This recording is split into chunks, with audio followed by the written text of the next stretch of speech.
Yeah, tonight I'm going to resume my 2016 presidential campaign. So I'm going to make the declaration #1, how to make the American great again, greater innovations in 21st century.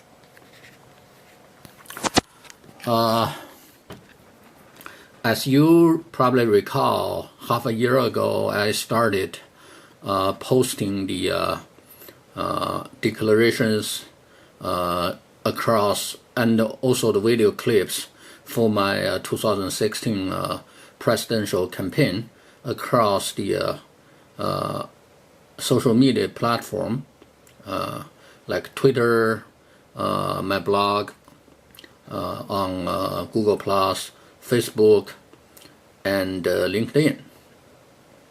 And back then, I used the some basic economic theories to support my campaign philosophies, logics, and concepts, because my focus is always on U.S. economic growth. And having been silent for quite a while, I actually observed the presidential candidates debate, town halls, and other campaign activities on TV, from both parties on TV. And as far as I observed, if elected as the next president of the United States, I think Clinton probably will keep the current policy to be implemented for a long time, and that will ensure the United States modestly grow, and but we probably cannot expect the positive surprise. So that probably will have the risk of being that probably will incur the risk to have other nations taking over our leadership within the next 2 or 3 decades. And if elected, Trump probably will play the hard-nosed, the devil's advocate to probably realize his promise to make America great again. But his campaign slogan may enrage the rest of the world, right? Because he wants to build up a wall to segregate United States from the rest of the world. That probably won't work very well. Maybe that's just his, the rhetoric, campaign, language. So he probably will change if he is really elected.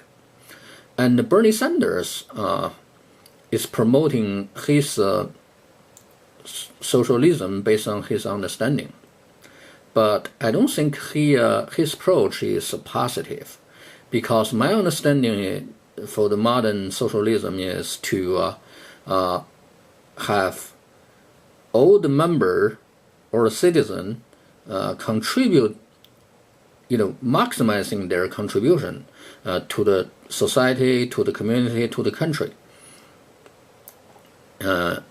And then everyone can satisfy his or her needs. comfortably. And Saunders' point at this moment is to probably try to help the group of people who cannot take the advantage of current system, and to share the benefits from the people who are the beneficiaries of the current system. In that regard, the beneficiaries of current system will be heard. So that's a negative way of promoting the socialism. And Cruz and Ohio Governor Cash, right? And they probably don't. I don't think they have the clear strategy and path to get into the general election. Anyway, so as I actually promoted, I have my own economic theory, which is the hedonism, and my hedonism is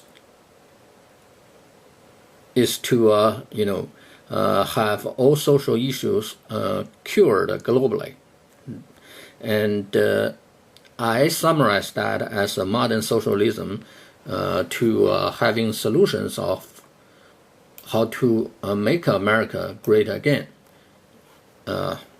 worked out with the girls across the countries regionally and globally.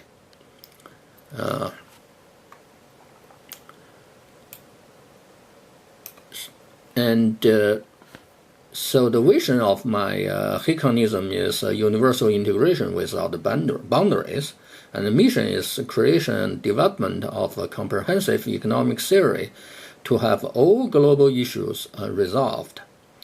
And it will be applied to our country successfully first through my presidential campaign by utilizing the theory of integration of dynamic in capitalism and stability in socialism to have U.S. economy growing perpetually at a condition of equality. And the economic growth is not really a static process, but or steady process, but in much faster pace in one period than the others. And the United States had experienced a very special century from late 19th century to late 20th century. It was driven by great innovations such as the electricity, internal combustion engine, and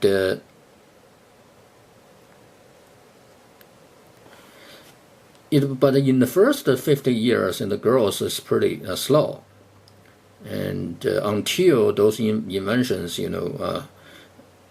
were utilized massively.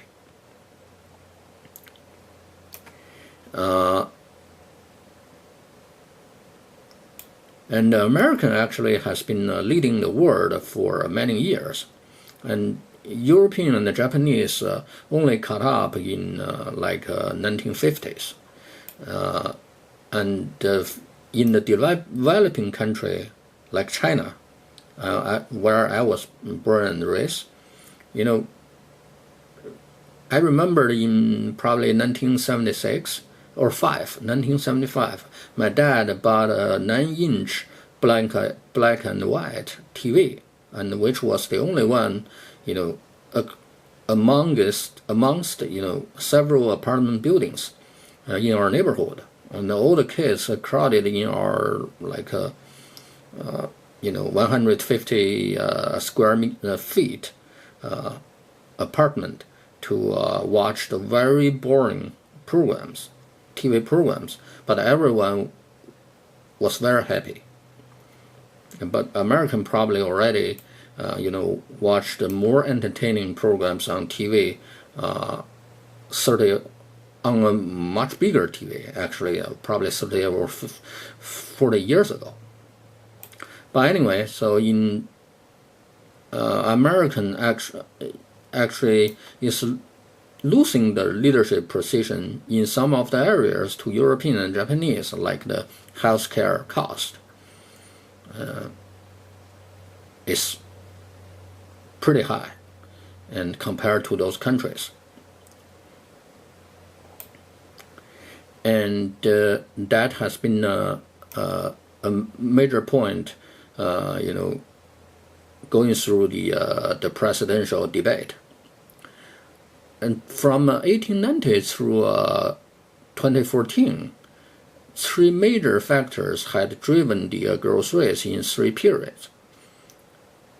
For example, actually during the first period from 1890 to 1920, and the third one from 1970 to 2014.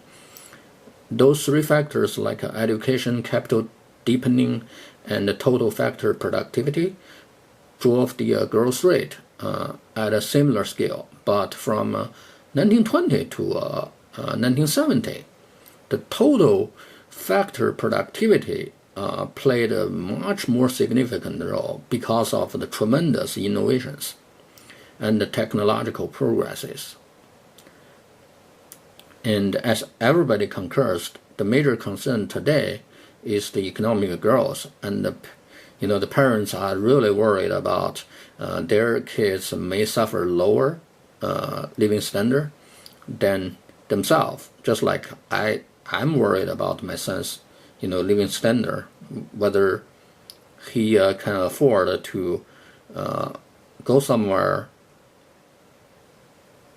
for 2 weeks vacations when he becomes a father.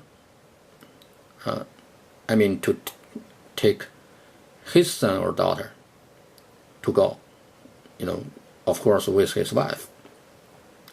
And I'm wondering whether he can do it. So the innovation is still a key driver to having the American growth rising rapidly. That's no doubt.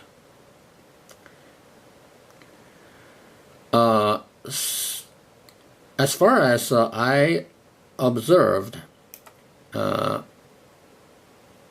recent innovations on the entertainment, communications, and information technology are less impactful in human beings' life than those in 100 years ago. That's probably because they are more consumption-oriented.